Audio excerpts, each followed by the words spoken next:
Cette histoire de ces deux femmes, voilà, réunies un jour par hasard, un peu, dans un lieu commun, qui est une sorte de supermarché où l'une des deux est caissière. Et puis il va y avoir ce flash comme ça, cette rencontre, ce regard, qui fait qu'il y a un petit enfant aussi, l'enfant du nez d'eux, qui va être au milieu, percuté aussi par ce premier regard, qui va nous laisser apparaître que ces deux femmes se connaissent. Et évidemment, un des mystères du film, c'est de comprendre et de découvrir le lien qui les unit, et qui les unit aussi par rapport à cet enfant.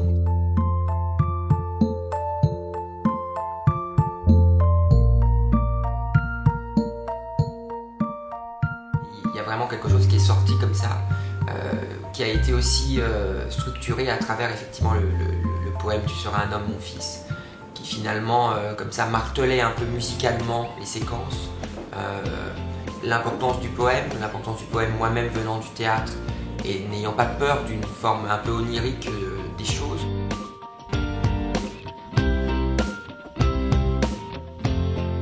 Deux actrices, je trouve vraiment prodigieuses, voilà, très différentes. Je vois une sorte d'une caméra qui observerait ce laboratoire dans lequel on met ces deux fauves, parce que ce serait deux fauves ou deux félins comme ça qui vont bondir l'une sur l'autre et presque se dévorer l'une l'autre. Et c'est l'observation de cette dévoration, de cette entre-dévoration de ces deux femmes. J'ai toujours été obsédé par les actrices. J'ai toujours été plus fasciné par les actrices que par les acteurs. Je trouve qu'un enfant est un peu une actrice aussi.